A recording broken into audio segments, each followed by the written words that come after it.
woman. But Starbucks was always kind of a little nicer. When I was a kid, my parents got me a cappuccino machine at Starbucks, and I used it.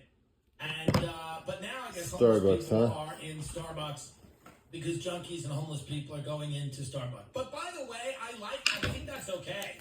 Because the people that hang out in New York City coffee shops are the ones that vote for this. So I think it's kind of fun. It is fun if you're in a Brooklyn coffee shop. Like I live in downtown Manhattan occasionally, sometimes part-time. And there is a coffee shop, and there's a homeless guy, and he comes in, and he's got a big blanket on.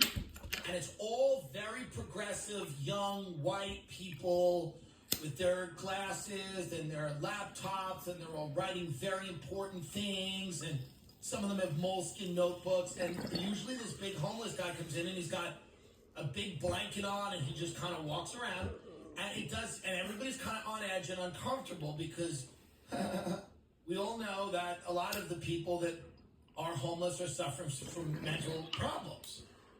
But it's good to be kind of confronted with that if you're one of these people. Definitely mental problems. If you're in your 20s and you're sitting there and you're just on your laptop. I still can't fucking walk. Write your spec script, I'm gonna sit some guy walks in, with my foot up. and he's got a few blankets on, and the smell isn't ideal, and he's kind of moving in a unpredictable manner, and you get a little. It's a little less swollen than yesterday. They're just trying to keep their eyes on their own paper. The homeless guy's in a coffee shop. Eyes on your own paper. That's the way it feels. It feels like when you were a kid at school. Keep your eyes on your own paper. Don't look around. And it's people, they just stay right on their laptop, and they just type on their laptop. And the homeless guy kind of, go to Deuteronomy from Cats. The homeless guy in my particular coffee shop looks like Deuteronomy from Cats. And he does, if you get the image of him. And Deuteronomy from Cats. Yeah, he's kind of like this guy. And he comes in, and he's got a shaggy blanket.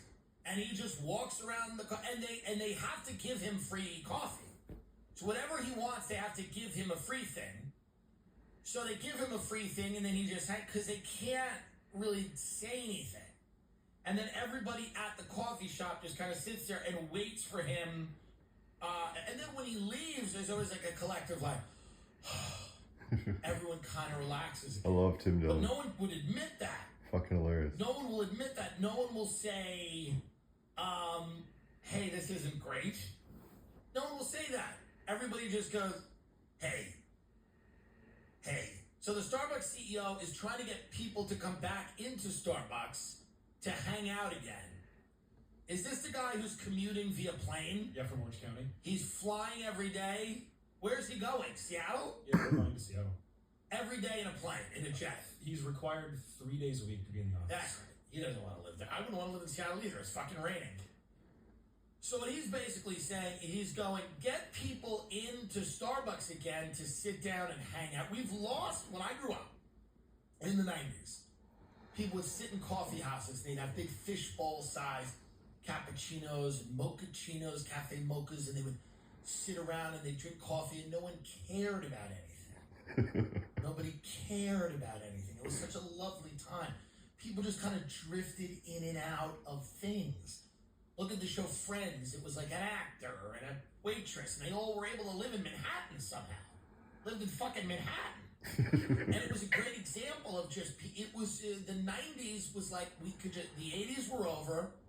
The cocaine and empire building, and we're all going to get rich, and the me generation, that was all kind of, it had subsided, and we're all wandering around in this kind of Gen X wasteland of nothingness, but it was so nice, we just didn't know.